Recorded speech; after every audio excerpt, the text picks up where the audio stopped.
Okay, thank you for tuning in to Old College Try, the podcast.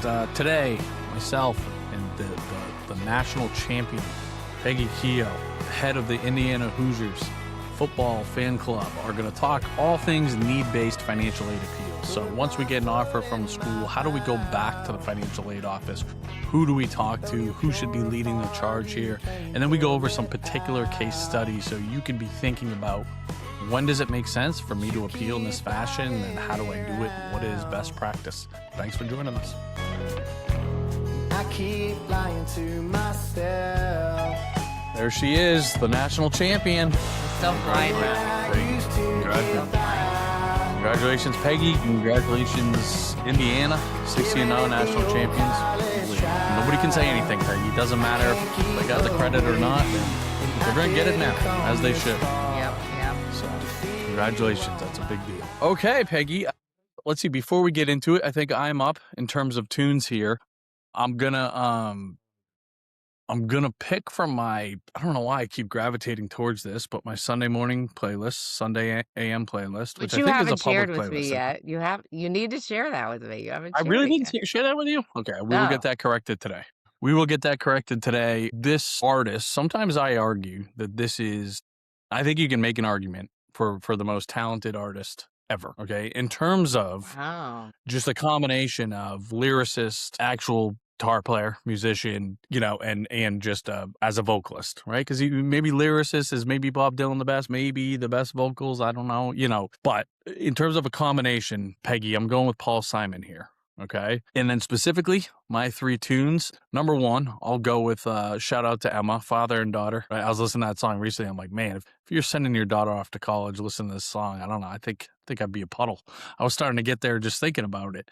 But father and daughter, Hearts and Bones is a tune I love. And then I'll give, to keep it a little more commercial, we'll say Graceland as my third. So Paul Simon, if you're not a Paul Simon person, become a Paul Simon person. And if you are, go listen to those three tunes. You'll be better for it. So I guess, Peggy, before we dig in on this week, it's relevant to talk about last week because you and Mike Hinderman, the director of scholarships, University of Oklahoma, a friend and teammate of ours, you guys did an amazing job specifically talking about admissions merit-based appeals, right? Really focusing on how to work with the admissions office. Make sure that you listen to that. If you haven't listened to that yet, please go back and listen to two last weeks because that is kind of one half or one part of how we appeal. The other part is what we're going to talk about today, need-based appeals. So I don't know if you want to add anything to that, Peggy, before we dig into this week and the task at hand with need-based appeals, but anything else you might add? No, just say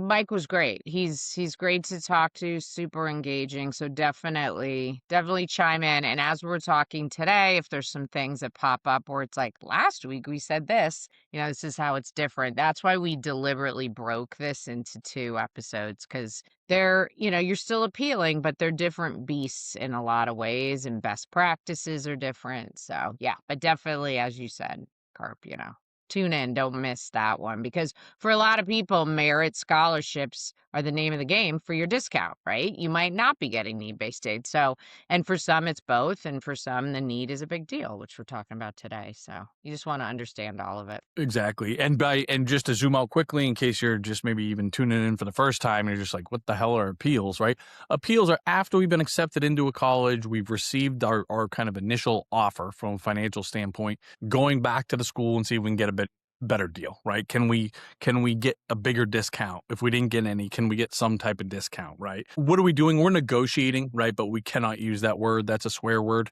in this kind of world. So when we say appeal, those words are really interchangeable, but that vernacular does in fact matter. So that's why, again, you'll very rarely hear us say the word negotiating without kind of giving that disclaimer in the same breath. So last week we talked about merit-based appeals. This week, need-based or financial aid.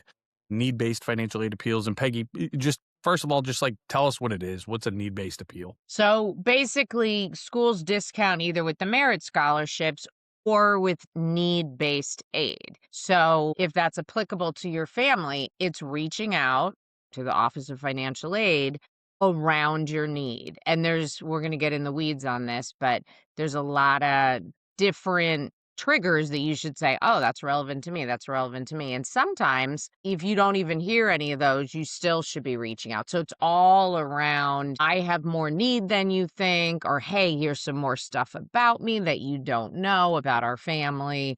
That's the need-based side. A big difference here is, as Mike and I talked about, it was Office of Admissions for merit, whereas this, now you're going to be talking exclusively to the Office of Financial Aid because they're the ones that give out the need-based aid. That's right. And usually, again, to oversimplify a little bit, our kind of general talk track is if you're doing a merit-based appeal, it's the student leading the charge, right? Whereas if it's a financial aid need-based appeal, oftentimes it makes sense where these conversations are being the parents are leading the charge. We're talking about things like tax returns and maybe getting granular within those. Well, what about these write-offs? Or if we're a business owner or a property owner, right? Maybe you're really going in depth to challenge some of those things where most 16, 17, 18-year-olds are really not having those conversations, don't have that experience, right? So it's almost unnatural coming from them in some ways. It doesn't mean the student should not be involved at all. So how do you talk to Peggy of like, okay, yes, the parents are leading the charge here, but what role, if any, do you see the student playing? Yeah, I always have the student involved. And Mike made the point last week, like when I said, what is the biggest takeaway? And he said, student has to lead the charge. It was even to the point where he was like, if a parent's writing a letter, like we might not even pay attention, right? So just keep that in mind about the merit. With this one, to your point, one, it could be a privacy issue. I mean, I don't know about all our listeners, but I never told my kids how much money Bill and I made. It's really, in my opinion, it's none of their business. Some parents are very open and that's great. But from a privacy standpoint, you don't have to worry. You don't have to have your kid knowing all of this. But the role, I always have the kid involved. And this side, it's just like kind of that heartfelt short note about how much they want to go there and why that's specific to the school. But our situation has changed, or my parents have things that they're going to share around our financial situation. And if it's whatever it is, if it's something they can reference at a high level, that's fine. Because the whole thing with these appeals is you want the school to feel like, all right, if we entertain this appeal and we reply and give more money on either side, are these parents actually going to send in that check? That enrollment deposit. That's what they're trying to figure out with their algorithms and all this. So if a kid isn't involved, it just looks like mom and dad are doing a numbers game and going school to school to school. So that's why I always have the kid in there in some capacity. On the merit side, it's massive. On this side, I don't know exactly how you do it, Carp, but that's how I do it. So always have the kid write something. But then to your point, the parents are doing the heavy lifting, if you will, on sharing their situation. It's demonstrated interest, right? Demonstrated interest still matters at this stage of the game, even though they've already been accepted to the school, right? To your point, colleges are still unsure what their yield is, and they have to make some best guesses in terms of like, okay, how serious is this family? And if the student can come through with their messaging that like, okay, we're convinced that they're sincere about trying to make our college happen, it's going to maximize your odds, right? And all the financial aid folks on our team that work in financial aid or have worked on financial aid, they're constantly reinforcing to us like, yes, this is a numbers game and we're talking about the formula and, X's and O's through the tax returns and things like this. But there is still an emotional component, right? There is still these are human beings that have that where there's some subjectivity involved. So if we can make sure that again the students' messaging is clear and it comes through that they really want to make this school happen, that is still going to be impactful, even though we're talking about need-based financial aid. So. Yeah, we're totally in the same boat there. And again, and I've said that you hear me say this all the time, I just think it's great to have the kids be a fly on the wall for this in some capacity, right? And they're not just a fly on the wall, right? They're involved, but they're learning, here's how you advocate for yourself. Here's how you go get a better deal for yourself, right? Just something they'll use forever. Okay. Before we get into some, I guess, the nitty gritty here, Peggy, just talk to us about what you consider to be some of the obvious ones. Like, hey, if you have X, Y, and Z going on in your life, you should absolutely be appealing for more need-based financial aid. What are some of those off the top of Yeah, your head? yeah. So super high level, the key thing is whatever year, tax year, you were sharing on the forms, because that's what you have to do. If your current reality is worse, that's your first thing. Like Matt and Peg said, I Mhm. got to think about appealing. Your current reality, if it's better, leave it alone. Don't reach out, right? Because then you're opening up a can of Yep. worms. But if it's worse, so that's high level. So next level, there could be a job loss. There could be a separation since, that year, it's a 2-year look back. So a lot can change in life. With COVID, people lost jobs. You've decided to go part-time. You're retiring, whatever it happens to be. You have a mother-in-law that moved in, and now you have $15,000 a year of expenses for this, that, and the other thing. Anything like that. Also, if your tax return from the year that you shared, so for seniors right now, it's 2024. If you had like some massive capital gain you didn't know, and this happens all the time, so don't beat yourself up, but you had a capital gain because you sold something and now your adjusted gross income is inflated by $100,000. That's something to appeal on. So anything on your tax return that's an anomaly, basically. It doesn't happen all the time. Mhm. They don't know. The college is in their defense. They don't know that. They just assume this is your normal. So those are the kind of things. We'll get a little more granular, like what if you're divorced and separated? What if you're a business owner? That's like the next, I don't know if you want to go there yet, but that's like the next level of detail. But that's the key thing. Anything your current situation is worse, or you have an anomaly on your tax return. We talk about this, but this is where in our society, we don't go to cocktail parties and share what our income is. But you want to be open with the colleges. There's a right way to do it. You don't write a novel, but you do have to tell them because they don't know what they don't know. You have to give them the background and tell your story with numbers. Right. And just to and just to, do a recap, I guess, of what you just said in my own words, because I agree with all of it, is, and if I'm a class 2026 family, class 2024 taxes represent a different reality than I'm working with today, and that reality makes me look better on paper, right? You listed all the examples that they could be. A couple others that I just add, because I don't think I heard you say these, is it could even be something like you got a bonus that year that you're not getting anymore. You had the opportunity to work overtime that you don't have to, get anymore. You mentioned the distribution, right? Certainly could be one, but those are just a couple of the examples that kind of, popped in my head as you were talking there. So any of these that we're saying would automatically, trigger us to say we gotta, we have to appeal here. Okay. So you mentioned it, Peggy, but I think it's important that we talk about it, right? We talk about divorce, separated, split household families, and all these additional dynamics that come up for this college, financial aid scholarship admissions process. Here's just another example. It's different when it comes to appealing too. Why don't you tell us what is different between for divorce and separated families, right? Split household, two household families, whatever terminology we want to use here.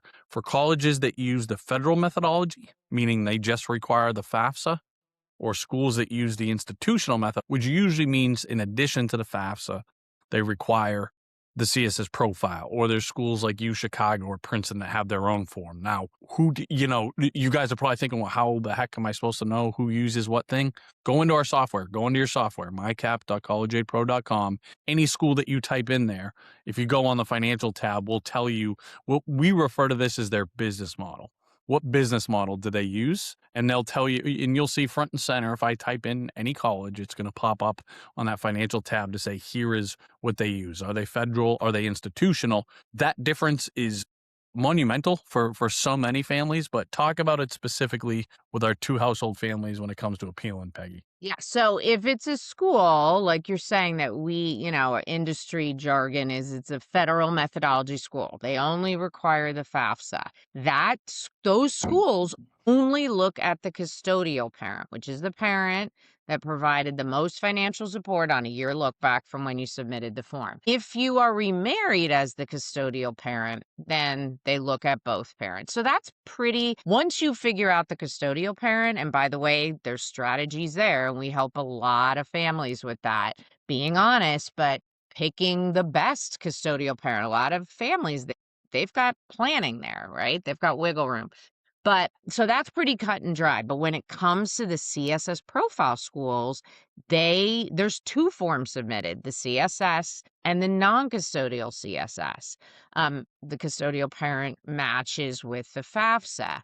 But, and we do this all the time, as you know, Carp, in that methodology, that institutional methodology, they are supposed to look, if they look at both bio parents, which most of them do, but some don't. And if they don't, we have that built into our software to show you they are only supposed to look at the two biological parents, but they get everything. People get remarried, they're married filing jointly, they get all the tax returns. They see the W-2, so they could break it out, but quite often they don't.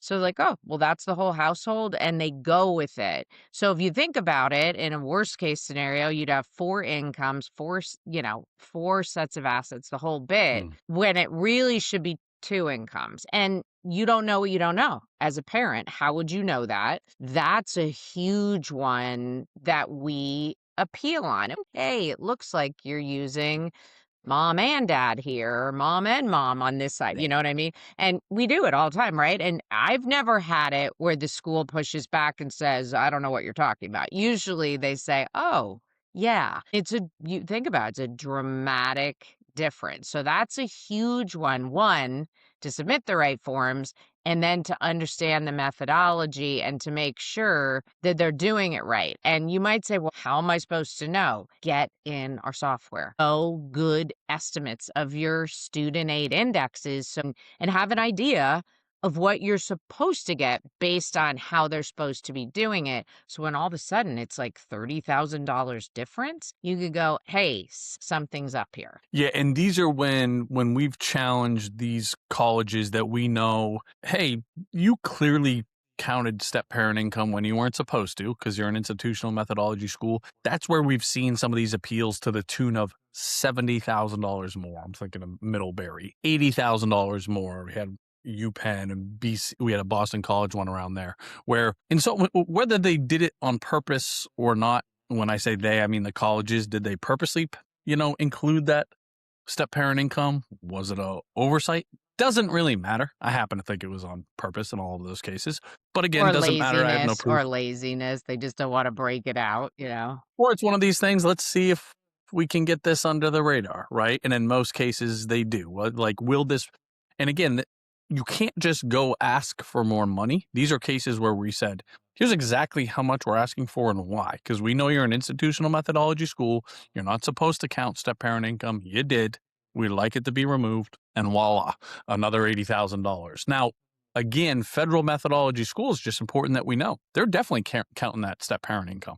They don't care that you just got remarried a year ago and your new spouse has 3 kids in college of their own. That doesn't matter. That's the formula. Now, it doesn't mean you shouldn't still appeal at these colleges and explain things like this, but those colleges could be within their rights, if that's the right word, to say, sorry, that's the federal formula. We didn't make it up. We're just a federal methodology school, so we have to abide by it, take it or leave it. Which goes back to that, as we're younger families and I'm talking to you, class 2027s, 28s, 29s, if you are a family that, again, is either going through this, if you're in a transition or you already are, a 2-household family, we have to know this information before, right? It should be an important part of finalizing our list of colleges. And you said it, Peggy, just like just about everything in our space, and I don't know, probably most things, there's exceptions to all these rules, right? Vanderbilt and UChicago and Santa Clara, those are institutional methodology schools, but they don't consider the second household and split household family. So just, again, these kind of one-offs, again, I know we're, being redundant here, but that's because we should be getting the software. We'll tell you which ones do what in their business model and all that. Let us do the thinking for you there. So Okay, next kind of, I don't know if interesting is the word. I've had a lot of fun with some of these appeals, but just business owners, okay? And I think maybe even taking it a step further, probably business owners at, institutional methodology schools specifically, right? Where these schools are very diligent in their audit process, for lack of a better word or lack of a better term there. But just like, what are some of the things that are top of mind for you, Peggy, when you're talking about business owners and thinking about need-based appeals? Yeah, so just to touch on the FAFSA only schools for a minute, if you're a small business with less than 100 full-time employees and you're family owned, the value, all of that, like say you have real estate and you have rental properties, and it's in an LLC, you're golden, you're done. So that's a new thing that they got rid of for a couple years and then they brought back, which is wonderful. And when you say a golden peg, you mean don't put anything on the FAFSA, right? You don't have Right, to less than exactly, 100 yeah, employees, thank you. anything Thank under you for that business interpreting umbrella. my lingo, yeah, that Yes, there means, you go. There you it's go. 0 on that business value, it's 0, even though it might be millions of dollars of real estate, it's 0 because you fall under that exception. If you don't, that's another thing, but with the CSS profile schools, what happens after you submit them is these colleges ask for all of your tax forms. So they're going to be looking if you have an S corp, if you have a C corp, if you have a partnership, they'll see your sole proprietorship, any business stuff. They're seeing everything. They're going to ask you to upload. There's a business supplement form, business farm supplement form where a lot of people ask their CPA to fill it out. It's nitty gritty. So they are really getting into your business, not because they're interested to see how you make money and is this a viable business? They want to look at, is there anything in there that's fine that Uncle Sam does what they do, but yeah, we don't find that legitimate. I was even at a lunch years ago. I think the guy was from Yale, but don't quote me on that. And he basically turned to me and said, yeah, depreciation from real estate. Yeah, we always throw that out. So if you have real estate, that depreciation expense, that seriously lowers the bottom line for you. But if a college goes in and gets rid of it, that can all of a sudden shoot up.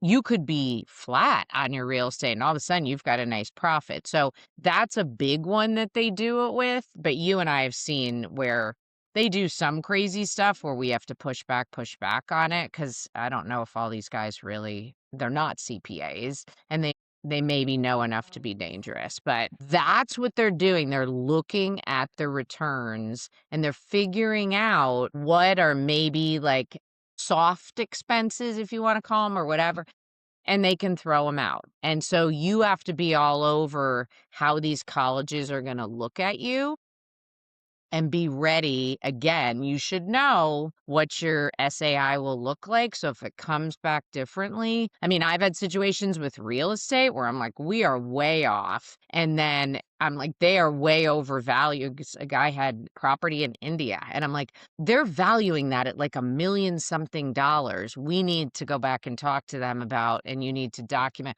what it's really worth. And once we did that, boom, it dropped. Right. And this is one of the place where the subjectivity comes in play just very clearly. Where, and again, we've seen this, we've talked to a lot of financial, and there's some on our team, right? The financial aid counselors that were matriculated from the IRS. And, they've said some version of, if you think the IRS is tough with write-offs, like wait till you meet us in financial aid, right? And again, those are their words and I'm paraphrasing, but we are way tougher. And to your point about depreciation, Peggy, I've never heard a financial aid counselor that allows depreciation. I think that's pretty much an accepted universal rule of just like we're automatically going to consider that to be untaxed income, right? We are not allowing that write-off. But they go further still, right? They're going to make their own interpretations about the value of their business. And again, certain write-offs, they might say, hey, this seems too high for travel and expenses. This seems too high for consulting fees. This seems too high for software.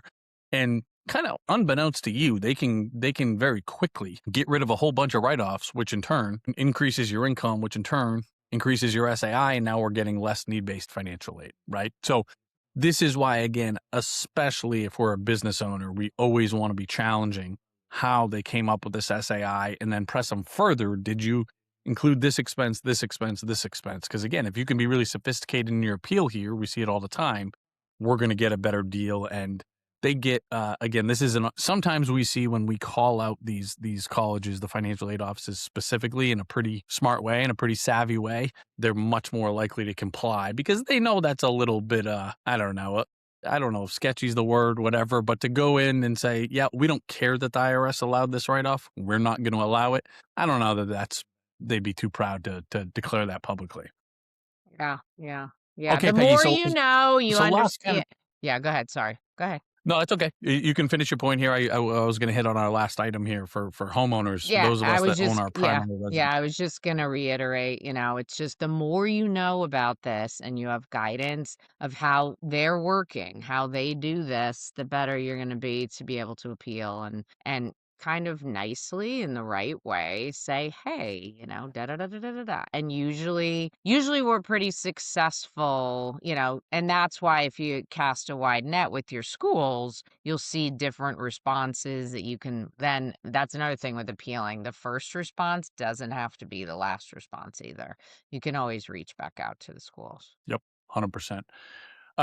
Okay, so kind of last, I think, big ticket item here for those of us that, again, are fortunate enough to be homeowners, or at least own a percentage of our home, right? Even if we have a debt on the property, and then these colleges that do in fact consider home equity, right? So that's most of the institutional colleges, right? Those that are not FAFSA only schools. What are you thinking about when it comes to appeals and, again, colleges in which home ownership is relevant? Yeah, so another key difference between FAFSA and CSS, your primary home off the table on the FAFSA. If you have other real estate, this is applicable on the FAFSA as well. The first thing is how the market value of your home, because on the CSS profile, they don't ask you what your equity is. They say an equity is the difference between your market value and any of your mortgage and HELOC. They say, what's the market value? When did you buy your house? How much did you buy it for? And what's your mortgage? So that market value is key. So colleges can inflate that. One, they can inflate it. So that's the first piece is how if there's a discrepancy in your SAI and what you're not getting from the college potentially, you want to dial into that market value. So that's one piece of it. And then it's also how much of my home equity. I get you include some of it. That might bug me as a parent, but how much are you including? Like some schools, like Matt, they'll have the audacity to say, "Oh, you have even if you agree with the college, I have 200,000 in equity." And they say, "Well, that's just your savings account." Well, no bank is ever going to let you access all your equity for obvious reasons. So there's kind of two pieces of it. How are you valuing my home and are you overinflating it to get a higher equity? And then how much of my equity are you actually including? And I've called colleges on it just with that language. Like, bank won't allow us to access all of it, and that's what you're including. And they're like, yeah, you're right. And then boom, it drops by half or whatever. And that's for our listeners, like that's like for some of these schools, it's like having money in a savings account in their mind. It's an asset to them that is just as accessible. It might make you super mad. I'm not accessing my home equity to pay for college. Be that as it may, Right. colleges have that as part of the way that they calculate all this stuff. Yeah, the colleges know that it's bullshit that they do this, right? They know they're not proud of this. Again, they're not going to talk about this when you're touring the campus. You're not going to see it front and center on the website. So again, even just by calling them on like, hey, we know what you're doing. We don't like it. And we want to challenge you here.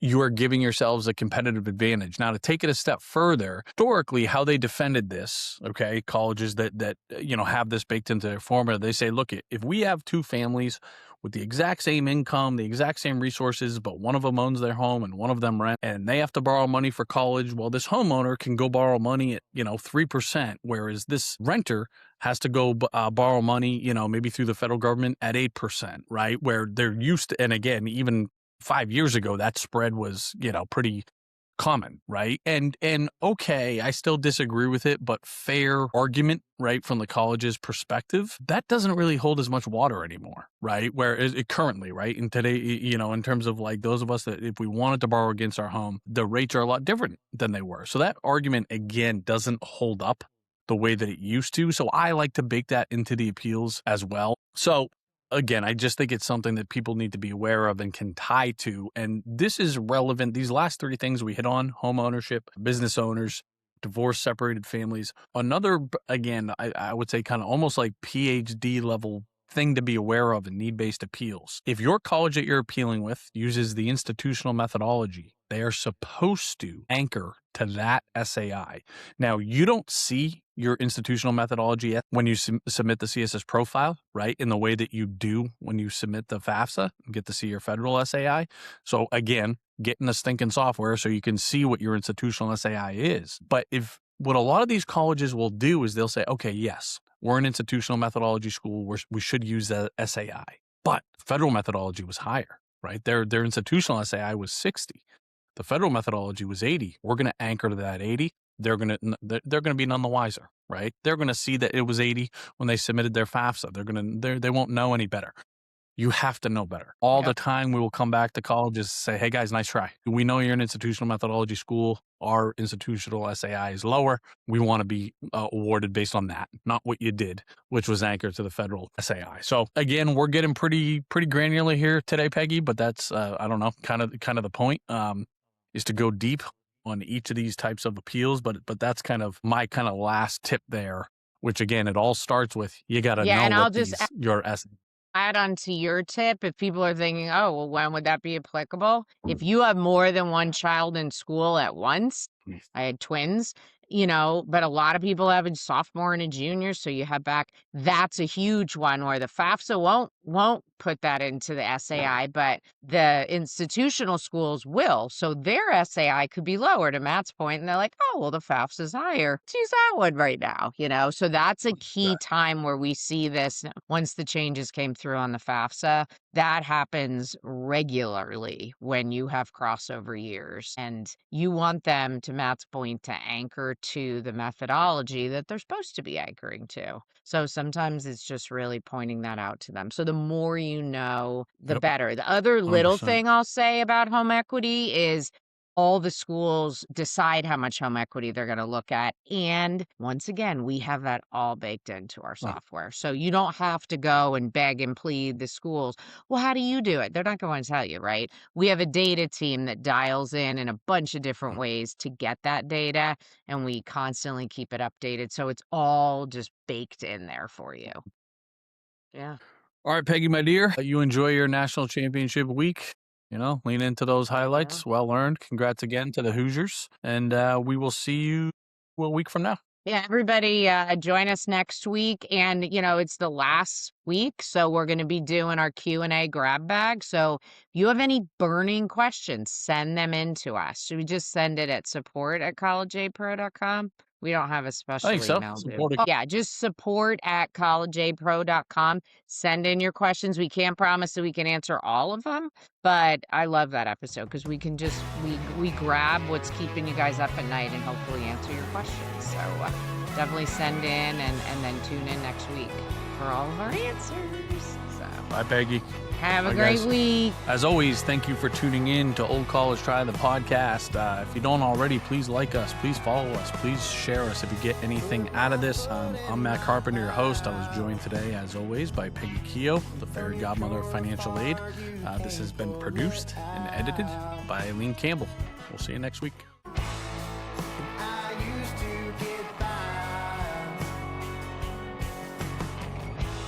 Giving